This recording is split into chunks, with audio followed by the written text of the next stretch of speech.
RFI, bienvenue à tous. 6h30 à Paris, 5h30 à Kinshasa. Mathieu Auger. Au sommaire de ce journal, le dialogue politique en RDC qui se prépare. Réunion du comité préparatoire hier, réunion boudée par une partie d'opposition qui appelait à une journée de grève générale. Nous reviendrons aussi sur les réseaux sociaux menacés au Burundi. Plusieurs utilisateurs de la messagerie WhatsApp arrêtés en fin de semaine dernière. Nous ferons aussi le point sur la visite hier du secrétaire d'État américain John Kerry au Nigeria. Il sera aussi question de Madagascar. Les suites du meurtre de 2 Français sur l'île touristique de Sainte-Marie. Nous verrons comment réagissent les vacanciers, puis nous irons en Afrique du Sud où les droits de l'homme sont en discussion jusqu'à ce soir. Le pays accueille le congrès de la Fédération internationale des droits de l'homme. En République démocratique du Congo, ce devait être une journée de mobilisation à travers le pays. Mobilisation hier à l'appel de l'opposition alors que s'ouvraient à Kinshasa les travaux préparatoires pour la tenue d'un éventuel dialogue politique. Réunion boudée donc par une grande partie de l'opposition qui évoque des discussions biaisées. L'opposition qui avait donc choisi pour protester contre la tenue de ces pourparlers d'appeler à la grève générale, un mot d'ordre diversement suivi dans le pays. Léa Lizavesterov. Mobilisation inégale sur l'ensemble du territoire, c'est essentiellement dans 2 villes que les forces acquises au changement auront réussi à ralentir l'activité économique. Kinshasa et Mbuji-Mayi, 2 places fortes de l'opposition. Signe aussi d'une certaine tension qui règne dans ces 2 villes. Des heurts entre militants du premier parti de l'opposition, l'UDPS, et les forces de l'ordre ont eu lieu dans la matinée. Rassemblements, jets de pierre, barricades, rapidement dispersés à coups de gaz lacrymogène. À Mbuji-Mayi, une vingtaine de militants a été interpellés par la police. Dans le reste du pays, la grève générale a été beaucoup moins suivie, pas du tout à Lubumbashi, la capitale minière du pays, ou encore à Bukavu, au sud Kivu, un tout petit peu à Goma dans l'est en début de matinée, mais les forces de l'ordre ont rapidement été déployées sur les carrefours stratégiques, comme à Kisangani d'ailleurs. Au final, une mobilisation en demi-teinte, donc pour une grève générale convoquée il y a 4 jours seulement, et qui a divisé l'opposition. Une partie d'entre elles ayant choisi de participer aux travaux préparatoires en vue d'un dialogue avec le pouvoir. Léa Lizavesterov est donc parmi ces partis qui ont choisi tout de même de s'asseoir à la table des discussions. Hier, l'UNC de Vital Kamerhe et le Front des démocrates. En revanche, le rassemblement des forces acquises au changement, conduit par Étienne Tshisekedi, le MLC de Jean-Pierre Mbemba, tout comme l'opposition républicaine, se sont tenus en retrait. Alors, l'opposition républicaine, sur le fond, n'est pas opposée au dialogue politique, mais il n'a de valeur, selon elle, que si toute l'opposition, UDPS, G7 et MLC, y participent, et pour l'instant, ce n'est pas le cas. Écoutez, Franck Moué dit Malila, vice-ministre de la coopération internationale et membre de l'opposition républicaine. Nous sommes tout à fait d'accord avec la tenue d'un dialogue, que c'est une voie effectivement de pacification du processus électoral, à condition que celui-ci soit un dialogue qui soit un dialogue inclusif. Mais un dialogue inclusif, c'est un dialogue qui permet de mettre autour de la table toutes les forces politiques de ce pays, y compris le G7, l'UDPS et le MLC. A priori, tel que nous avons vu le comité préparatoire aujourd'hui, je n'ai pas vu des représentants ni de l'UDPS et ni des autres partis que je viens de citer. Nous ne participerons à un dialogue qu'à la condition que celui-ci soit inclusif et suffisamment représentatif. Franck Moué dit Malila, vice-ministre de la coopération internationale et membre de l'opposition républicaine en RD Congo. Il répondait aux questions de Chloé Gandolfo et le facilitateur Edem Kodjo dans ce dossier va de nouveau tenter de convaincre les partis d'opposition ce mercredi. Les discussions du comité préparatoire devraient quant à elles reprendre demain.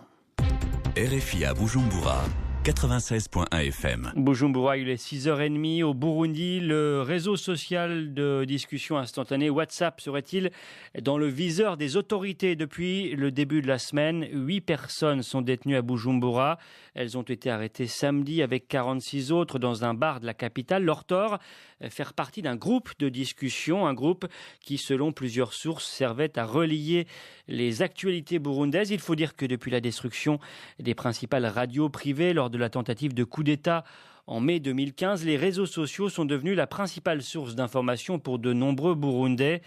Pour le président de l'Observatoire de la presse burundaise, Innocent Muhoozi, le pouvoir, en s'attaquant aux réseaux sociaux, veut à tout prix contrôler et limiter la circulation des informations produites par les journalistes en exil. On l'écoute. Avec la fermeture des voies classiques d'expression, les gens se sont rabattus sur les réseaux sociaux qui se sont développés de manière exponentielle. Une fois que vous attaquez à coups de roquettes, à coups de fusils mitrailleurs, les radios indépendantes, les journalistes n'ont pas baissé les bras puisqu'ils se sont mis à faire des éditions à travers justement les réseaux sociaux. Et ça circule par WhatsApp énormément.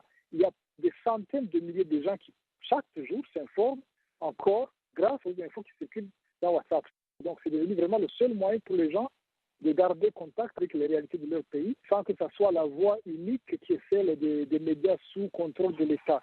Innocent Muhoozi, le président de l'Observatoire de la presse burundaise, interrogé par Carole Valade. Au Nigeria, toujours des questions autour du sort du chef de Boko Haram, Abubakar Shekau. Selon l'armée nigériane, il aurait été sérieusement blessé lors d'un raid aérien sur le bastion du groupe dans le nord-est du pays. Blessé et non pas mort, comme semblait l'annoncer hier matin l'armée. L'information, en tout cas, laisse les experts sceptiques. Les autorités nigérianes ayant déjà à plusieurs reprises par le passé annoncé la mort du chef de Boko Haram. Cette annonce, en tout cas, intervient alors que le secrétaire d'État américain John Kerry est au Nigeria. La lutte contre Boko Haram, qui d'ailleurs, comme la crise économique dans le pays et la coopération entre les États-Unis et le Nigeria, était au cœur de cette visite. À Lagos, Moïse Gomis. Pour sa troisième visite en 2 ans, John Kerry est venu confirmer au président Muhammadu Buhari que le Nigeria était bien une priorité pour les États-Unis.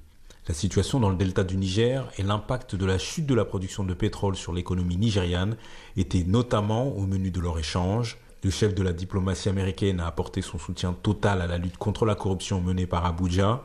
Il a déclaré notamment que les États-Unis étaient prêts à répondre aux différentes requêtes émises par l'administration nigériane au sujet de multiples affaires d'évasion de fonds. John Kerry s'est engagé à plaider auprès du Royaume-Uni et de la France et d'autres alliés pour un renforcement de l'aide face à la crise humanitaire dans le nord du Nigeria. Le matin, lors d'une halte dans le nord, il en avait profité également pour féliciter l'armée nigériane dans sa lutte contre Boko Haram. Le secrétaire d'État américain insistant auprès des militaires sur la nécessité du respect des droits de l'homme. Enfin, à aucun moment de sa visite, John Kerry n'a réagi à l'annonce de la mort d'Abubakar Shekau faite par l'armée nigériane.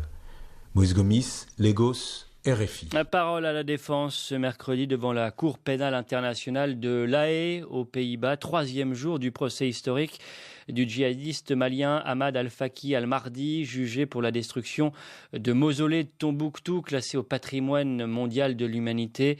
Lundi, à l'ouverture de son procès, le djihadiste avait plaidé coupable. Hier, les auditions du premier témoin représentant les victimes ont révélé que ce sont les mausolées les plus fréquentés qui ont été démolis. Je cite pour l'exemple. Compte rendu d'audience, Fabrice Huimot.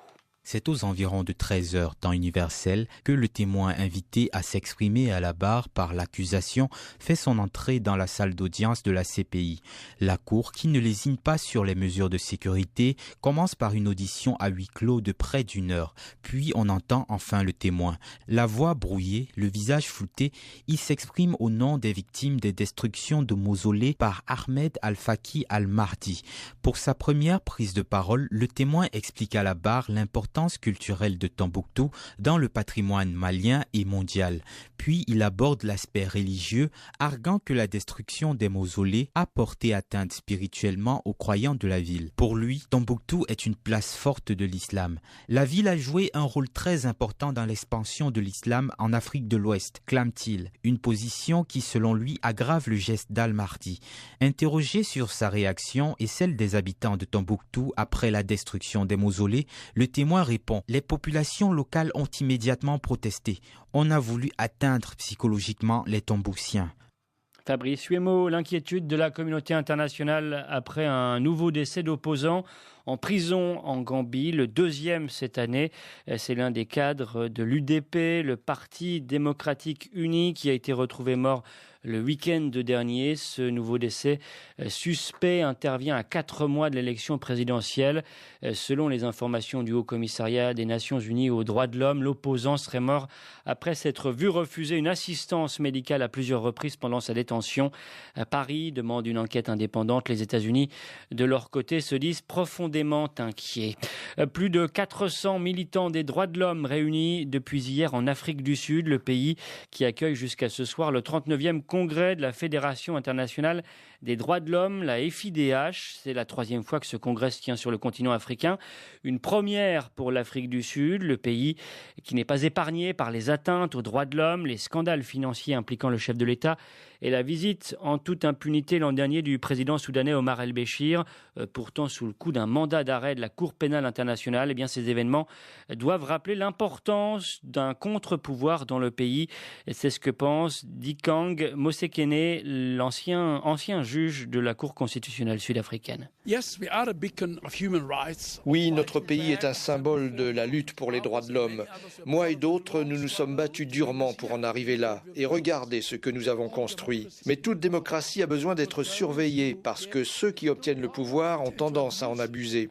Et donc, nous devons être vigilants tout le temps et nous assurer que ce pourquoi nous nous sommes battus ne soit perdu. En Afrique du Sud, nous continuons à devoir nous battre pour la liberté d'expression, pour le droit de savoir, pour l'accès aux soins de santé.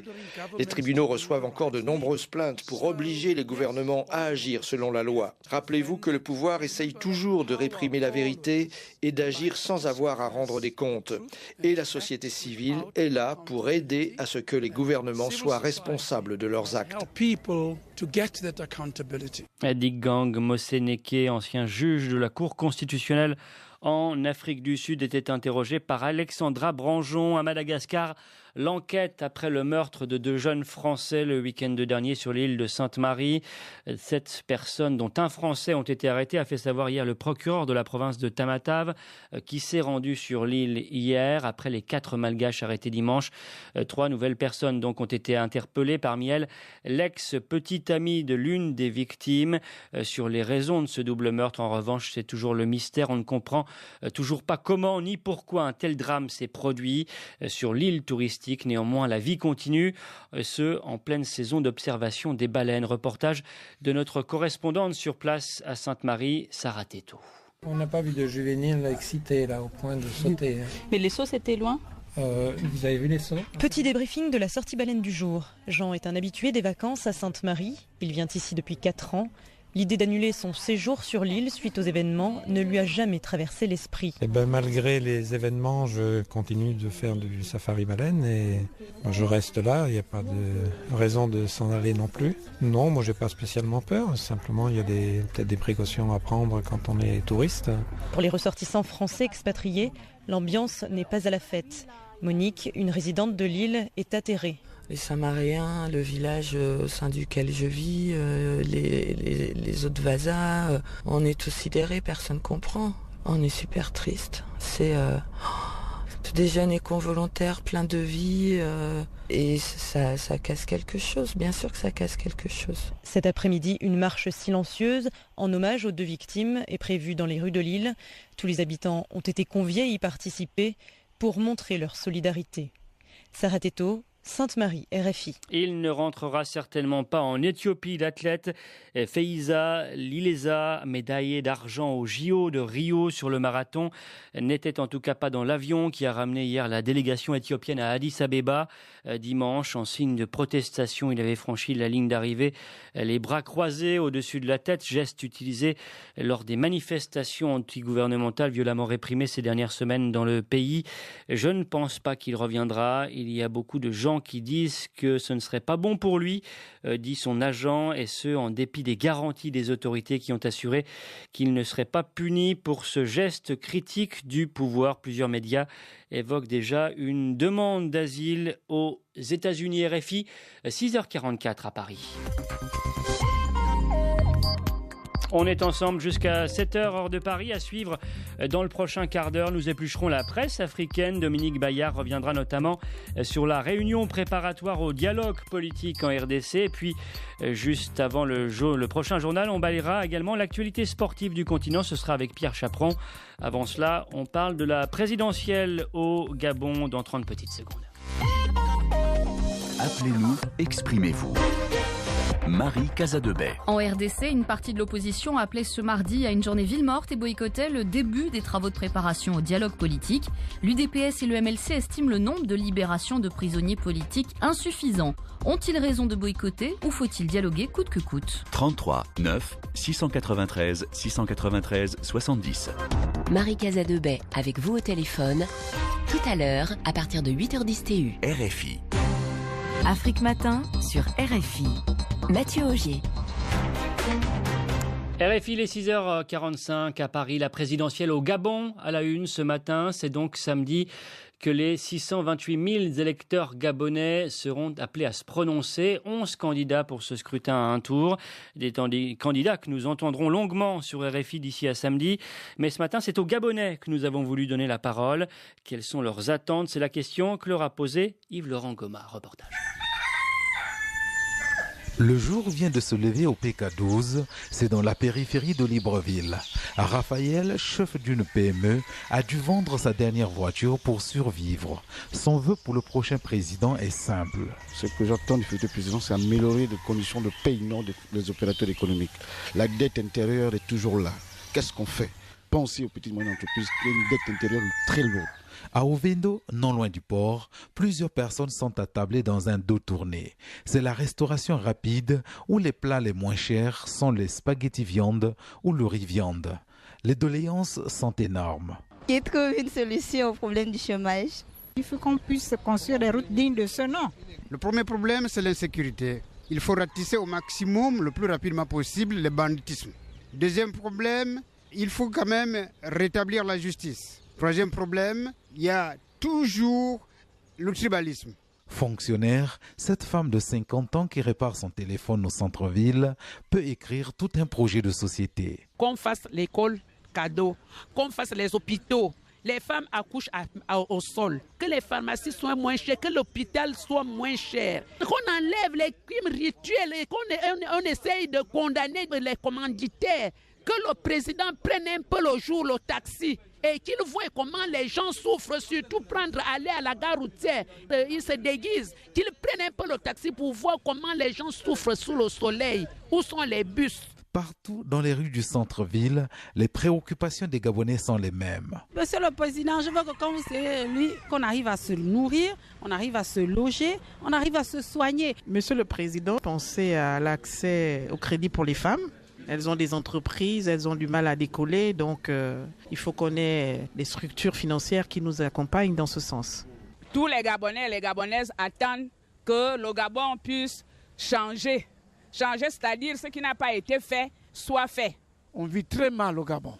On vit très mal, il n'y a pas de route, il n'y a pas la santé, il n'y a pas l'éducation. Les jeunes qui sont au chômage là, ils cherchent des emplois, il faut créer des emplois. Nous, les employés du secteur privé, nous voulons que vous puissiez revoir notre problème salarial, revoir à la hausse le SMIC, que le SMIC soit appliqué comme il le faut.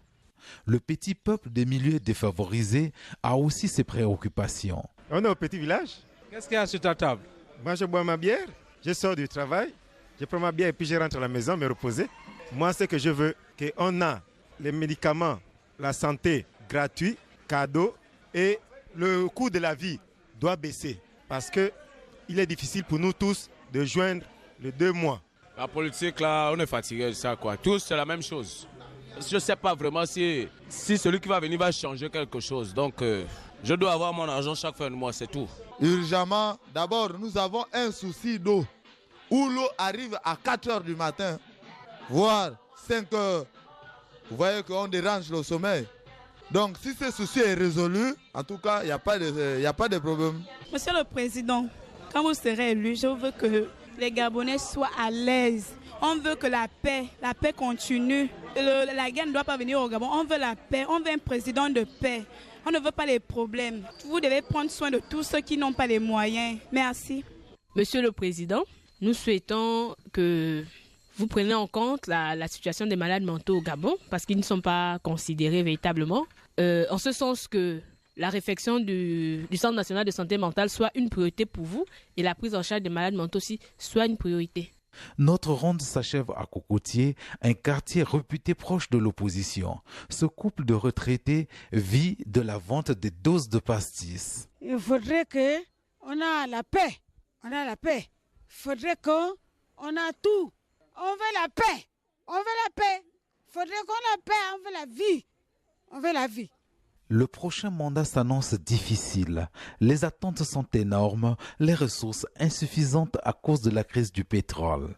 Yves-Laurent Goma, Libreville, RFI. Voilà la parole de Gabonais recueillie par Yves-Laurent Goma. Reportage à retrouver sur notre site internet rfi.fr, 6h50 à Paris. À la une de l'actualité, un séisme de magnitude 6,2 a frappé le centre de l'Italie cette nuit. 2 personnes ont été tuées dans l'écroulement de leur habitation à Pescara del Tronto. Un acte irresponsable, ce sont les mots de Shinzo Abe pour dénoncer le tir de missiles balistiques nord-coréens depuis un sous-marin. Le Premier ministre nippon a indiqué qu'il était entré dans la zone aérienne du Japon, ce qui serait une première pour un engin de cette nature. En Syrie, un cessez-le-feu a été conclu hier entre le régime de Bachar el-Assad et les forces kurdes à Hasakeh dans le nord-est du pays. Cette trêve intervient après une semaine de combats qui ont fait une trentaine de morts.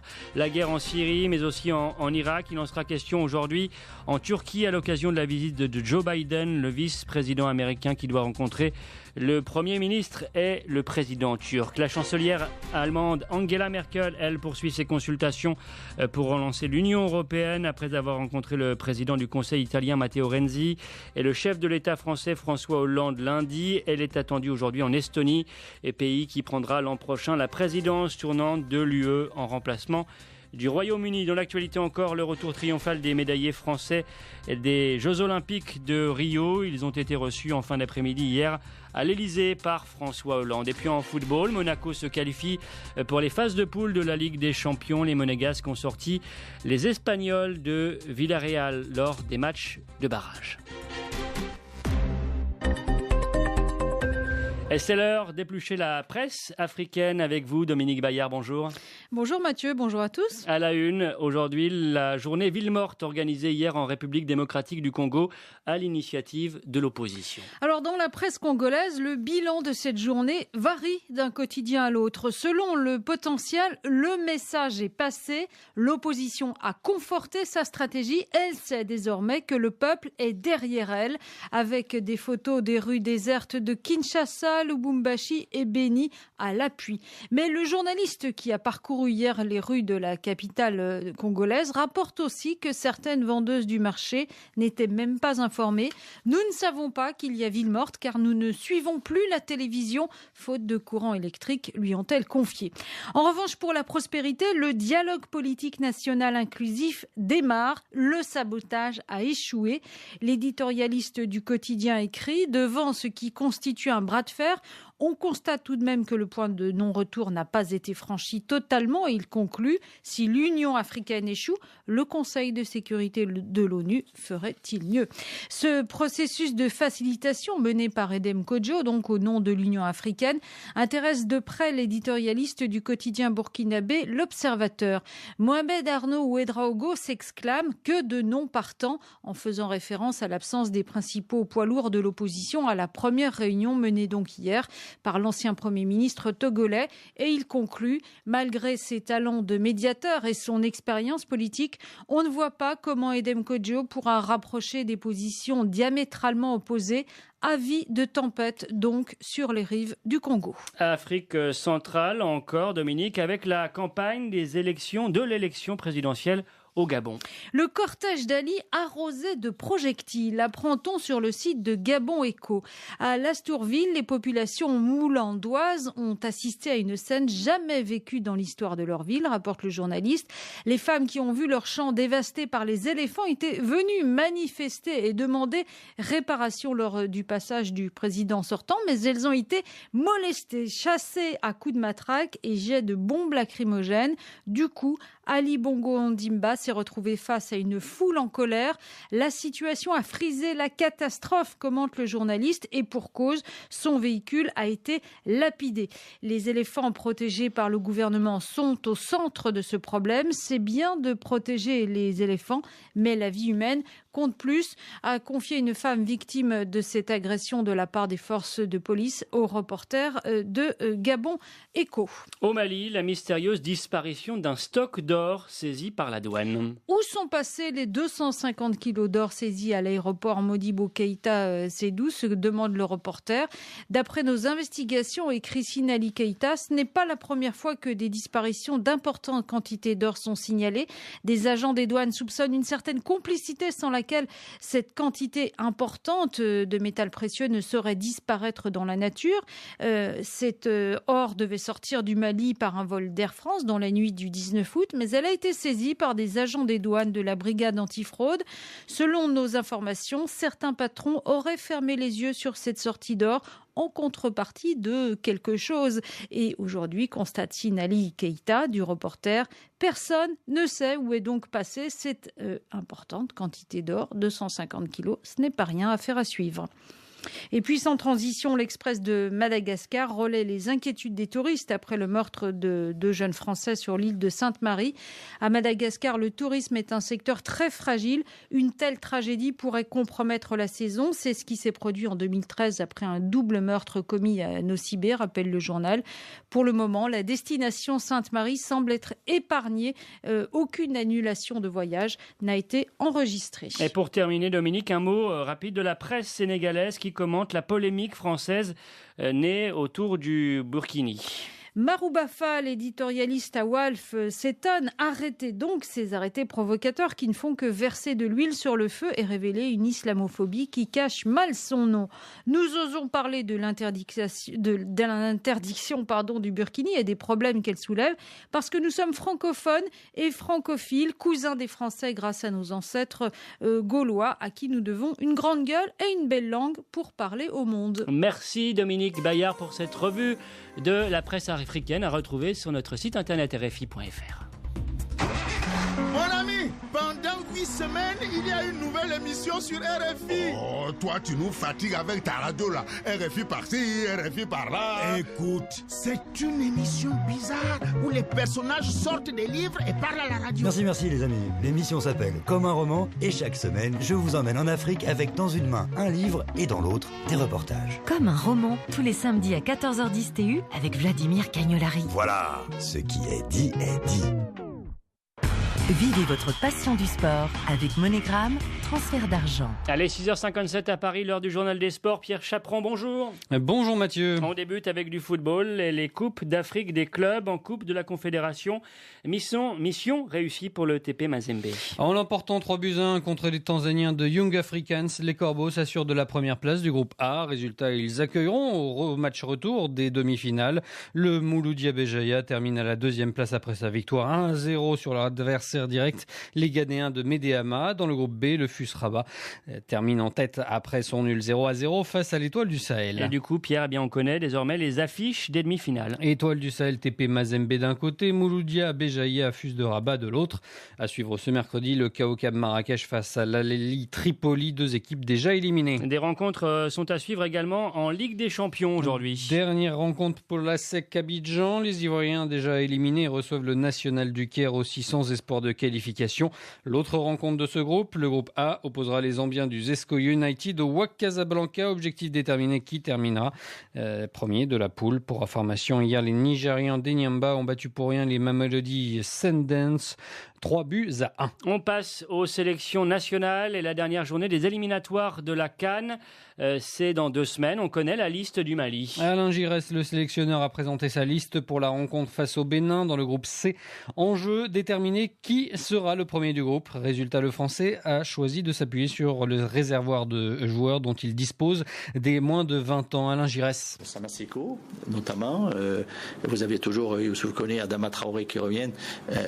Djaradji Kiki, tout ça, ce sont déjà 4 joueurs des 20 ans. Et il y a un an, ils faisaient la Coupe du Monde, donc c'est pas mal. S'ils pouvaient surtout confirmer après, donc ça serait une bonne chose. Vous voyez qu'on a quand même un rajeunissement à petite dose, à dose homéopathique, comme on dit, amener progressivement les joueurs. Vous ne pouvez pas propulser comme ça, d'un seul coup, autant de jeunes.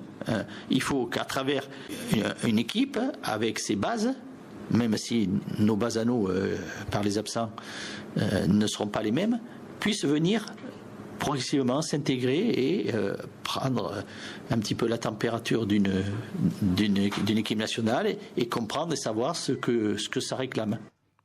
Alain Giresse interrogé par Mamadou Kaloga. En athlétisme, des nouvelles de l'Éthiopien Feiza Lilesa. Son geste à l'arrivée où il brandissait ses 2 mains comme menotté est encore dans toutes les têtes. Médaillé d'argent aux Jeux Olympiques, le marathonien ne devrait pas revenir dans son pays. Merci, c'était toute l'actualité sportive avec Pierre Chaperon. Dans un instant, un nouveau journal sur RFI. Le journal des sports Afrique vous a été proposé par MoneyGram Transfert d'argent. Plus de 30 000 points de vente MoneyGram à votre service partout en Afrique. MoneyGram, le lien qui vous rapproche.